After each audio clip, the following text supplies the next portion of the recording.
Hello, my name is Michelle White and I am here to read you a story. I am a storyteller and the story I'm reading today is called My Husband is Waiting. This story is from one of Pam's books and I hope you enjoy it. My Husband is Waiting. While I was looking through my book one day, I felt someone sit beside me asking quietly, "Can I please tell you my story?" The next thing I knew, I was listening to her story. She sat there by my side as I sat there waiting for the words to come through. My mind slowly relaxed. I felt her reaching to hold my hand. I let her memory slip into my mind. Then her story began. And this is her story. I look around but I cannot see him. Where is my husband? He told me he would never leave me, but he did. I miss him so much. Can life be so cruel that we pray to leave it every day? Sometimes things happen to us in our life, things that we cannot let go of or hold on to. Could the good Lord be so gracious as to let someone die with dignity? I hope so. It all feels like a lifetime ago. I look around again and there is just emptiness. The nurse brings me flowers and places them on my bed. "Someone has just dropped these in for you," she said. She smiled and asked, "Would you like me to put them in water for you?" I just looked at her and then looked away. I heard the nurse say to the sister that she would come back later. I glanced at the flowers. They were beautiful. They were primroses. My husband always gave me primroses. I remember him saying, "These are for the most beautiful girl in the world." I held my breath for a moment. It was as if he was there with me in the room. I looked around but I could not see him. And once more I was lost in thought. How long do I have to go through this? God help me. I heard the nurse come in. I thought, is she going to take the flowers away? But she never saw the flowers. She asked me if everything was okay and I just smiled and said, yes. Did she see the flowers? She turned away, walking through the door. I looked towards the window and there were my flowers in a vase. I looked back down on my bed and they were gone. How did they get up there and into a vase? I was smiling to myself for the first time, thinking, did my husband bring me these flowers? Reality took hold of me again. Could life be so cruel as to keep me here? I heard my daughter's voice asking the nurse, "How is my mum today?" The nurse answered, "Just the same." I knew the nurse was due to come and give me another injection to prolong my life. Do they call this living? I begged them day after day, please let me die with dignity. I have no thoughts of the future, only the memories of the past. Please, let me die. I asked the nurse to please stop. She looked at me saying, "I'm sorry, I cannot." Another day was beginning. I prayed for death every day now. The pain does not get any better. It had been too long now. Please let me die. My daughter was here now. Once again, I had to wait for the sadness to leave her face. She tried so very hard to keep on smiling. Every day she sat down by my bedside. She'd been sitting here for the last 3 months. She had no life of her own anymore. She placed a photograph in my hand and told me that it was my granddaughter. I looked down at the photo and saw my daughter there. Yes, I remember when the first nurse put my little girl in my arms. I was so proud. She had beautiful black hair and she was such a tiny little thing. My husband held out his hands to hold his baby daughter. I remember him being so proud too. 7 days later, we arrived back at home from the hospital. The neighbours had been in, tidied the house up and even put the kettle on.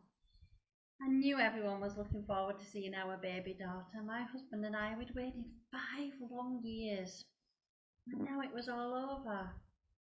Once more, I had to pinch myself to believe that I was finally holding my little girl. My husband worked very hard in the steel sheds. We lived in Sheffield. Work was now plentiful, and for the first time we were enjoying life. My husband and I, we couldn't have any more children. We were ever so grateful for our little daughter Kimberly. We had just bought our first car. Oh no, my husband Ronnie, he took us to the seaside, my mother, my grandmother, and of course Uncle Ben. We all had a smashing time except for Uncle Ben. He had lost one of his shoes. He was very proud of his shoes. He had had them for 5 years. They were his best shoes. We all laughed and said, "Never mind, Uncle Ben, we'll all put some money in the kitty and get you a brand new pair." He had said that he had never had a brand new pair of shoes in his whole life. We all smiled. I remembered that things had been very hard in Uncle Ben's life. Then he said, "In fact, I have never had anything new before."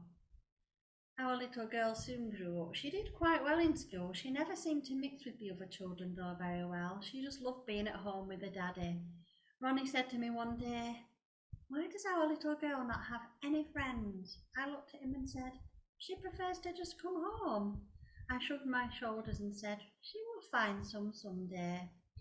Soon after that, she started to study. She desperately wanted to be a doctor. She found it very difficult to study though and remember things. She said, "If I cannot be a doctor, then I will be an excellent nurse." My little girl studied for 2 years and then studied an extra 2 more years. In between that time, a new person came into her life, and he was called Gary. Gary was very quiet, and my husband took an instant dislike to him. They were married in the spring, and my daughter looked so happy. 3 months later, though, she came home with a black eye. I said, "Oh, whatever you do, do not let your father know."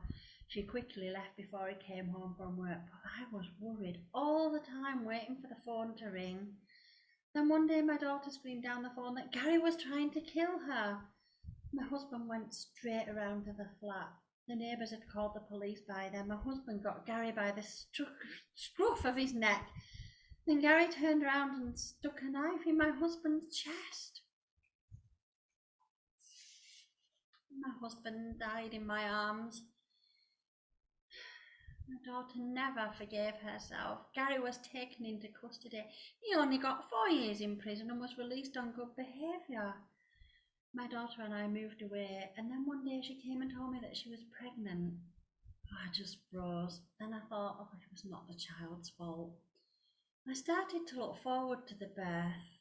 Once again, it was a beautiful little girl. I thought how proud my husband would have been as I held my granddaughter in my arms.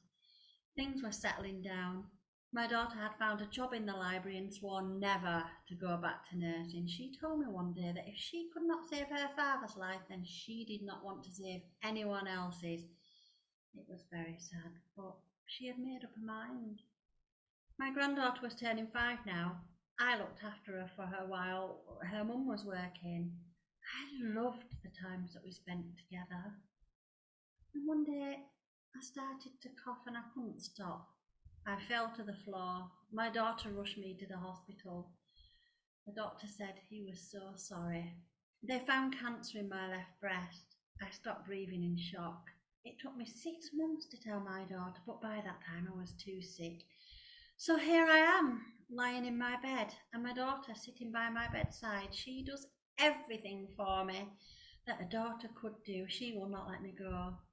It's strange how things happen. Here I am holding my granddaughter's photo in one hand and my daughter's hand in the other. She's telling me how much she loves me, and whilst telling me what my daughter is doing today. As I look away, I can see my husband waiting, and I thought, is he waiting for me? He looked at me asking, "Yes, are you ready?" I said, "Oh yes," with all my heart, as I gently let go of my daughter's hand and I reached out to hold my husband's hand.